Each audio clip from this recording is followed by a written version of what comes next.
And our final and third story for this episode of the Rolling Stone takes us to the UK. And oh boy, gang, if you want just a slice of a story to show how terrifying the world can be today, just take a gander at this. I don't think that we appreciate how horrifying the world can be, okay? And I'm not talking about the horrors of ISIS and terrorists and things like that, but the horror that is happening right now in front of us to reality. I don't like it when conservatives on the right, they take stories like this and they describe them as, being part of the clown world. That doesn't take this seriously enough, because when you think of clowns, of course, you think of, maybe somewhat terrifying things, but ultimately, they're doing Three Stooges stuff. They're throwing pies at each other, tripping over their own oversized shoes, wondering why when their noses don't squeak, they're broken, etc., etc.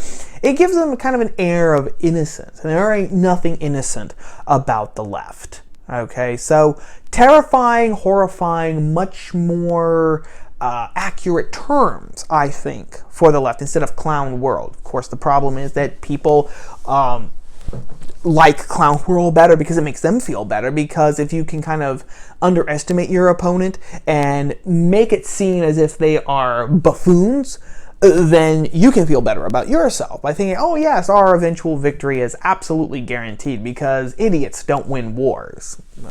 That's a topic for another time. But anyway, this story from the UK concerns Freddy McConnell. Now, you might think from a name like that Freddy McConnell is just your average, millennial Englishman, right? Except that Freddy McConnell isn't exactly a man. He's a woman.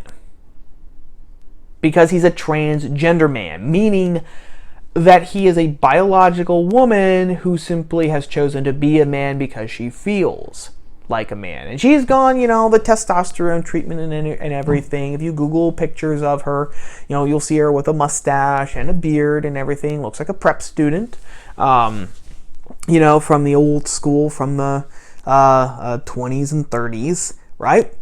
But Freddy McConnell kept all of her lady parts when she transitioned. She legally became a male several years ago, right? And was doing testosterone treatment. Again, that's where she got the beard and the mustache. But she kept all of her lady parts, if you know what I mean. And then she had a baby, as females are wont to do, right? And there was even a story when she got pregnant, like, oh my gosh, one of the first men in history to become pregnant. I mean, that is Orwellian just on the face of it. But now, McConnell is actually in a legal fight with the UK Family Services, okay? Because the UK has a law. The UK has a law that says that if you give birth to a baby, if you become pregnant and give birth to a baby, then you are listed as the child's mother on the birth certificate. Common sense, right? McConnell, however, is saying that this is discriminatory because she wants to be put down as the baby's father because she identifies as a man. Okay, so she's saying that this law that that you have to be listed as a baby's mother if you give birth to the baby. She's saying that law is completely discriminatory, and of course, as icing on the cake, she is saying that this law has given her, has made her feel unwanted, unsafe, etc., because the government is not actually validating her life choice and her personal feelings that she is a man by insisting that she be listed as her own baby's mother. Okay? That is terrifying. That's terrifying. You can make an argument, I suppose, that this could be classified as clown world, but again, it does that. Cataloging it like that does not reach the sheer horror of this situation. What is this horror? Think about it like this. What McConnell is arguing, sorry, Freddy McConnell, I was thinking of Freddie Mercury for one moment. What McConnell is arguing is that mothers do not necessarily give birth to children,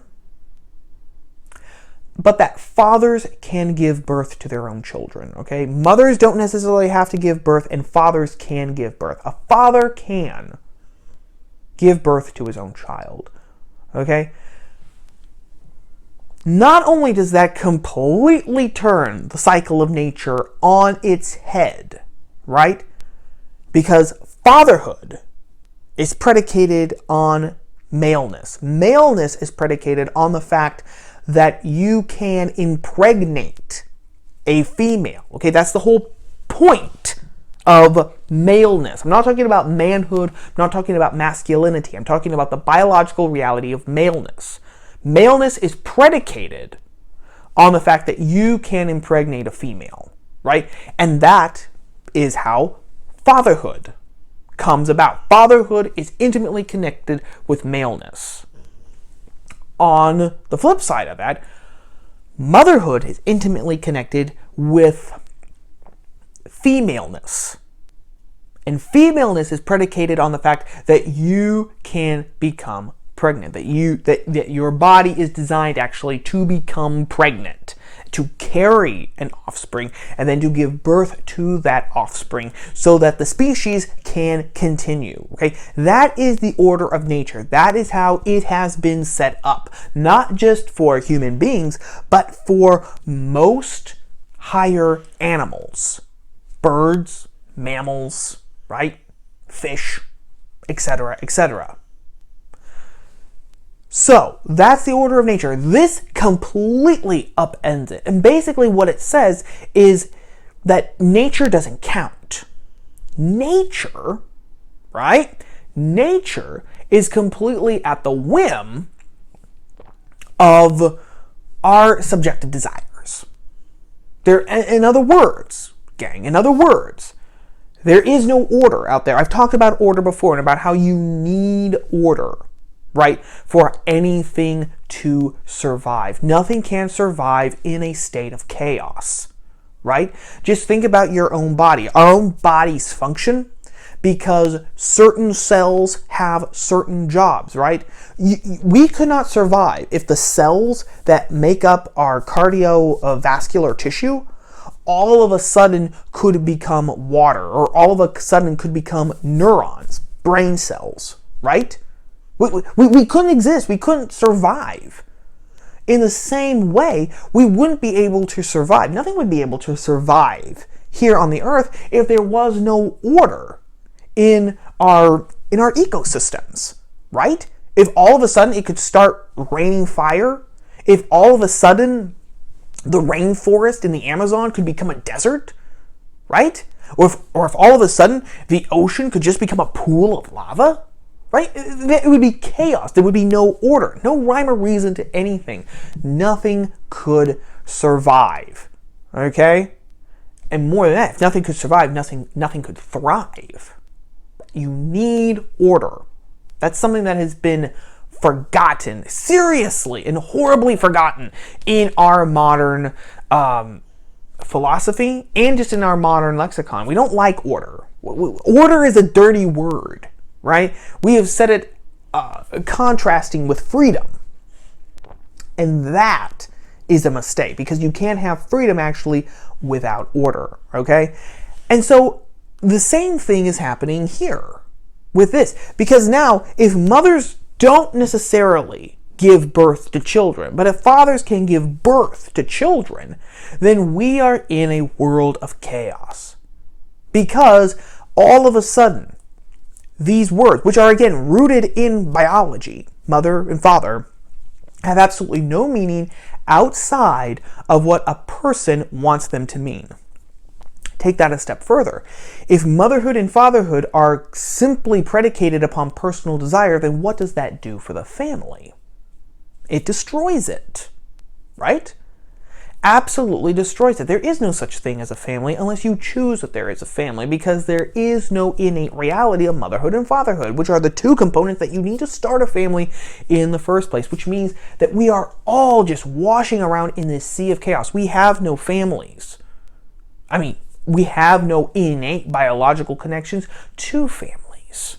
Right? Because we have no mothers and we have no fathers. Because on any given day, our mother could become a father, or could become an alien, or a dragon, or a cat. Our father, could decide to become Elvis or Napoleon, or could become, I don't know, a 78 socialist candidate for the presidency in 2020. There is absolutely no guarantee of everything. Everything breaks down. Now, take that again and focus it a little bit more. The family is actually the cornerstone of society. Aristotle said as much, because, he said, men and women, they get together, they have kids, they make families. That's happening all over. So you have groups of families grow, and then because man is a rational animal and a political animal, but because of that rationality, man is naturally drawn towards communion with other people, and they form political society. So society is only able to exist because of families. Society is only able to exist because of families. If there are no fathers and there are no mothers, then making it so that there are no families, how can society exist? It can't.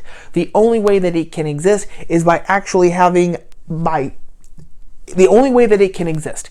some entity having a vice-like grip on us to actually force us to do certain things so that society keeps kind of shambling along, okay? And you just know that is going to be a government run by elites. That's the only way that it can work, right? So this story of Freddy McConnell, yeah, it can sound like a clown world type of thing. We can kind of laugh at it. We can kind of shake our heads and say, yeah, it's crazy. How could anyone be stupid enough to believe this? We can laugh it off. But the people that matter, to quote Mark Stein, the people that matter aren't laughing about this. And that is terrifying because, again, it destroys families. Right? It destroys motherhood and fatherhood. It destroys families. Therefore, it deprives people, everyone, all of us, of the opportunity to flourish. Because even the left agrees that you need good families in order to flourish, or at least they still admit that. They're going to change that pretty soon, but they still admit it at least today. And then because family is the foundation of society, that crumbles as well. And then for all those other things that people on the right constantly talk about, free market economies, freedom, and all those other things, you can kiss all of them goodbye. Because if you don't have order, if you don't have society, if you don't have families, you can't have any of those things either. It's just impossible. Well, that about wraps up everything for right now, gang. I've probably talked too long as usual, so take care. I will talk to you later. Ciao.